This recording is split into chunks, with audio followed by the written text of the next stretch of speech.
สบายดีFCสบายดีพ่อแม่พี่น้องทุกผู้ทุกคนเนาะบรรยากาศตอนเช้าๆเนาะ FC เนาะมื้อนี้เราจะมาแนะนำเกี่ยวกับวิธีการปลูกบักทั่วปลูกทั่วในไรให้ไรผลผลิตหลายเนาะแล้วก็ประหยัดแรงงานเนาะคือว่าปลูกคนหนึ่งสองคนก็ในเนื้อที่ของได้หลายจริงๆเนาะแต่ก่อนก็เคยปลูกแต่ว่าใส่ที่แบบผสมประทานเนาะใส่น้ำพดเอาเนาะพี่น้องเนาะแต่ว่าปัจจุบันนี้เราใส่ระบบอ่า สายน้ำหยศเนาะเนี่ยใส่ระบบสายน้ำหยศน้ำที่ว่าเขาลงทุนไปนั่นนี่ประมาณ2 ล้านกว่าถึงหัวเนาะแล้วก็ถึงน้ำหยศเนาะแล้วก็เขาประหยัดให้งานคนเนาะหลังจากที่ใส่น้ำหยศแล้วเนาะแต่ว่ามาเบิ่งหมักทั่วเขาก็เป็นงามเนาะเพราะว่าในการให้ปุ๋ยแล้วก็รดน้ำเป็นสม่ำเสมอแต่ว่านั่นนี่ในการรดน้ำเขาก็รดแต่มื้อละ1 ครั้งเนาะใส่แต่ช่วงแรกเนาะรดแต่ช่วงแรกเนาะในการให้ปุ๋ยก็ประมาณอาทิตย์กว่าๆเนาะประมาณ10 วันเขาจึงให้เทื่อหนึ่งเนาะแต่ว่านี่เขากำลังให้ปุ๋ยเทื่อเดียวเนาะ FC เนาะเพราะว่าอายุทั่วเขากำลังไหลอายุประมาณ2 อาทิตย์ประมาณ14-15 วันเท่านั้นเนาะแต่ว่าในทุกๆแรงเขาจะได้ฮดเนาะแต่ว่าตอนเช้าขับเช้าขึ้นเสียเขาสิบริฮดเนาะ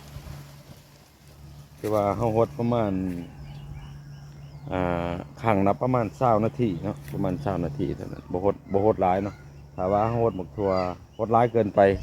ดินเปียกแห้งหมกทัวเขาจะเหลืองแล้วก็การเจริญเติบโตมันจะช้าเนาะฮดน้ำฮดพอประมาณเนาะเพราะว่าทัวเขาอายุยังน้อยถ้าว่าทัวอายุประมาณเดือน 1 เดือนปลายขึ้นไปแต่เขาฮดน้ำลายก็ได้เนาะแต่ว่าช่ว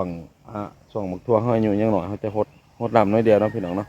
บ่อยฮดหลายเกินไปเพราะเห็นหมกทัวเขามันเหลืองเนาะมันเพิ่นว่าน้ำมันร้ายเกินไปน้ำบวมเนาะกำลังสิใส่ข้างเลยสิเนาะคือว่าหลังจากที่ใส่น้ำยศมาแล้วนี่คิดว่าเราสะดวกกว่าเก่าเนาะสะดวกทั้งให้งานประหยัดให้งานเนาะแต่ว่าเราเปิดป้าไว้แต่กับสามารถไปเฮ็ดน้ำไม้ได้เนาะคือว่าผู้เดียวสามารถเปิดสามารถปลูกในไร่ให้พื้นที่ในไร่เนาะประหยัดให้งานน้อง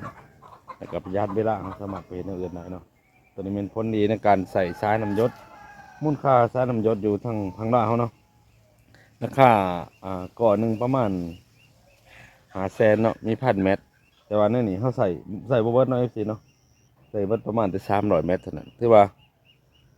เขาซื้อโครงหนึ่งใส่ได้3 ปีเนาะนี่ในพื้นที่ส่วนนี้เนาะพื้นที่กับประมาณเกือบว่า50 50 คูณ 40เนาะประมาณนี้เนาะประมาณหนึ่งไร่กว่าๆเนาะแต่ว่าเขาต้องมีสำคัญแต่ต้องมีแทงน้ำเนาะแทงน้ำเขาอยู่บ้างเนาะแต่ว่าการเจริญของทัวกับการเจริญเติบโตของทัวกับมันงามคักเนาะ FC เนาะนี่เนาะทัวเขาอายุ2 อาทิตย์2 สัปดาห์ประมาณ14 วัน15 วันเนาะกิบก่อนเขาเห็ดกำลังปลูกตอนนั้นใน2 มัดเนาะ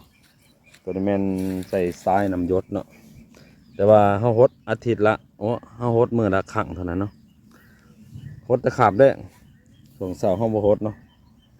ตัวนี้แมนใส่ระบบน้ำยศตัวนั้นแมนแทงน้ำเนาะอากาศเช้าๆย่ำเช้าพี่น้องอากาศย่ำเช้า2 อาทิตย์กำลังแตกยอดเนาะอาทิตย์ที่3นี่ขึ้นข้างเนาะสีเนาะยอดกำลังแตกงามตัวนี้เป็น2 อาทิตย์ตัวนั้น14 วัน15 วันเนาะต้องปลูกอยู่ประมาณให้หน้าเนาะอยู่ข้างดุมตรงนี้เนาะแสงแดดกำลังส่องกำลังสิย้ายข้างเนาะกำลังสิย้ายข้างตัวกำลังงามเนาะ